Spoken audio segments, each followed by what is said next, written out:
Hey guys, in my last video, I went over Bitcoin and the underlying technology of blockchain. And on a very brief abstract level, I explained how it does bypass the double spend problem and why it is so innovative and groundbreaking. Now, if you didn't get a chance to see that, you can go on my page and watch that. Today, I want to briefly touch on what Ethereum is and some of the applications of it are. And Ethereum, if you've used Coinbase before to purchase Bitcoin, you've definitely seen Ethereum and Litecoin. 2 days ago, it was sitting at about 518, which I believe was its high. It's currently standing at about $460, so it's dropped a little. But it is important to look at the longer term gains and the steady rise of Ethereum since the beginning of this year, which is phenomenal, which is incredible what it has done. Now, as mentioned in the other video, Bitcoin is a storage of value gives me a way in which I can transfer value to another person, and really eliminating and minimizing the amount of middlemen or the institutions that take care of these types of financial transactions predominantly. And so really obviating the need of central banks in this aspect of me being able to transfer money across the world, or obviating the need of many middleman financial transaction institutions. Now, what Ethereum offers is a decentralized application platform. Now, just in the same way that Bitcoin is built on the blockchain, Ethereum is built on the blockchain, but allows not for, there is digital value that can be transferred, but in addition to that, it allows for the creation of decentralized apps, like applications. So, Ethereum can be seen as an open source software where anyone can go and modify and create their own applications on top of the Ethereum blockchain and really be able to create value. And a lot of startups have been doing that. And if you don't know what initial coin offerings, I'd be happy to explain that in another video. But a lot of these startups are using these ICOs in order to get off the ground and be able to just get going with these ideas that they have. So I can give a few examples of applications. Let me just name a few of the current actual things that people are using Ethereum for. Now, the ones that stood out to me was Golem, Steemit, Augur, and Gnosis. Now, I'll leave that in the details below, and you can look at what those are more in depth. But to give a very simple explanation of what is possible on these decentralized applications, I want to give the example of social media. Now, social media, I use Facebook. I think Facebook is a really good social media application, and I can stay connected with people. I can communicate with people. I can follow prominent people in society. I can stay up to date with the news. I can look at funny memes. Who doesn't like that, right?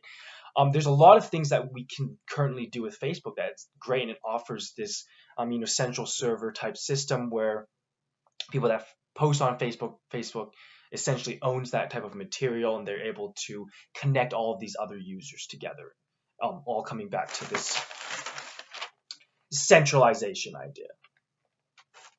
But in the case of Ethereum, if I wanted to use the Ethereum blockchain and build a decentralized social media platform, it would be very possible. In fact, that's what one of those startups is doing, and that's the Steemit company that is doing this decentralized social media type of Reddit type of platform. And what that, just conceptually how you can imagine that, and I used this image in the last one, is a distributed type of social media system in which everyone that connects to the Steemit or just this decentralized social media platform is a part owner of it. And the more that you're commenting, the more that you're posting, the more that you're curating, the bigger part of the social media platform you own. And there is no single one central server or authority that is sending back out the information, but rather it utilizes this type of blockchain technology to really confirm the progress of this software application and the amount of users and what they're inputting into this blockchain. So it really is incredible. And how this, I guess, how you can kind of conceptualize it, and it's similar with the idea of ICOs, is if, let's say, upon launching this company called Steemit and this decentralized social media platform is how they're marketing it, they would say, and just for simplicity's sake, they would say, we're selling 100 Steem coins right now. And of course, these Steem coins and this whole application is based on Ethereum. And they sell this to the public. And let's say that there's 50 people that want to buy these Steem coins, and each one of these 50 people buy 2 each, and they buy it at a price of about $1,000. So currently you'd have, Steem would be the market cap of Steem would be like $100,000. And then when they launch this social media and these people with the Steem coins, these digital coins, let's say, people start to hear about this, like, oh, well, it has a pretty good, value. And 100,000 isn't a lot, but let's say, oh, 100,000, that attracts 1,000 more users onto this Steem network, and they want to get involved with Steem as well, and they want to get a piece of this Steem coin. And just by the simple increase of users and the increase of interest in the Steem currency, the value of the Steem goes up itself. And maybe the initial buyers of the Steem coin sees, oh, it went up like $5. I'm going to sell this back, and they gained $10 off of their initial purchase of the Steem coins. And that's just a very hypothetical situation. But what you can see from that is everyone that initially put their faith in this type of a startup company now is a part owner of it. It's very similar to IPOs, but the difference with the IPOs, the ICOs that we see here with these decentralized applications is everyone is getting a piece of the pie. Everyone is owning this.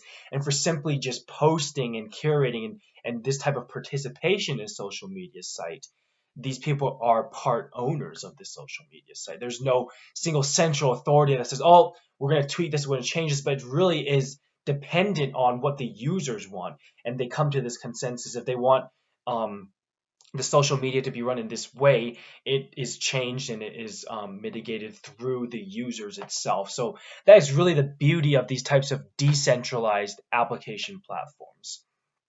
And that's just one simple way in which it could be used as the decentralized social media. There's other things like the Golem was using as a decentralized supercomputer. Augur is the decentralized prediction market. You have these types of things in existence, but the unique aspect that it comes from is not being owned by a single central authority. And it's people that are really contributing to the network, people that are joining the network and making it better, is gaining more ownership of it. And that is the beauty of it. And so Ethereum really is the application that allows for this building of decentralized apps. And the cryptocurrency that can be traded on Coinbase and stuff is called Ether. Now, when people are building these types of applications and using the computational and the processing power of computers in order to make these types of applications work, what they're doing is, in order to compensate for the type of processing power they're using, they will use Ether to be able to pay for using this type of power. So Ether really is the token used within Ethereum to build these types of decentralized apps on top of it. And I had someone ask me from the last video, well, blockchain is revolutionary. It's similar to the idea of Airbnb, Uber, Lyft and stuff. And yes, that is essentially the idea. And Airbnb, Lyft, really what it did is what do they say? Airbnb has like the largest part of the hotel market and this type of industry, and they don't even own a single hotel. And all it does is it really minimizes the amount of, if I want to build a Marriott hotel or something like that, I have to go through a lot of, I have to go, purchase the land, I have to build the building, I have to go through the regulators, I have to go through all these inspections. But what Airbnb does is simply say, oh, you want a place to live?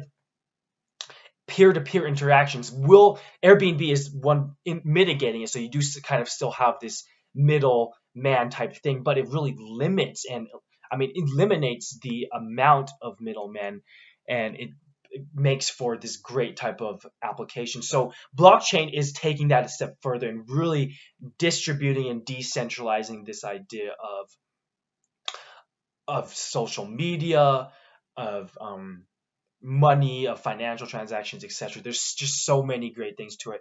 And I really hope just to convey from this is blockchain is the future of the internet. Blockchain will revolutionize the way in which communication and the world of the internet is run.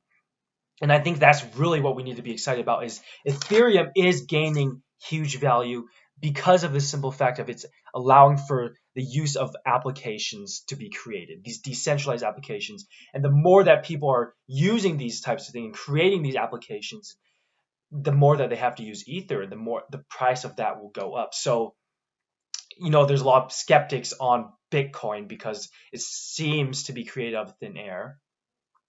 Ethereum, is very unique because the intrinsic value comes with creating these decentralized applications, and Ether is simply the token used to be able to run these applications and use the computational power to process these. So, I mean, that's my take on Ethereum, is that it is very valuable and it offers more practical applications of what blockchain can offer. I mean, there's a huge Bitcoin craze, and we probably can expect, I don't like to speculate, but we can probably expect Bitcoin and a lot of the other cryptocurrencies to soar in value this next week, because if you guys haven't heard, Chicago mercantile exchanges are actually offering Bitcoin futures. And if you don't know what that is, you can look that up on Investopedia. But that should be huge for the world of cryptocurrencies. That does, offer some implications of increased regulation and control on Bitcoin and other cryptocurrencies that would potentially enter these markets. But it does increase the faith in these cryptocurrencies. And what even more importantly, it exposes to people the fundamental revolutionary nature that blockchain technology can offer. And to me, what it really is a testament of is people's eroding faith and confidence in the government-run central banking and fiat currencies. So that's all I really have to say for today. But in summary, and just wrapping up, Ethereum, it's a great cryptocurrency. It's not from my place to say, and I really don't think it is or anyone's place to say whether Ethereum is going to be the next biggest cryptocurrency, or Bitcoin or Dashcoin or whatever. But what the blockchain offers is this innovation, the free market ability for the creation of these new innovative ways in which people can interact, in which people can improve the efficiency and the effectiveness of how society is run. So stay updated and really just do your research before investing in cryptocurrencies. But the direction that this is going is incredible. So thanks for watching.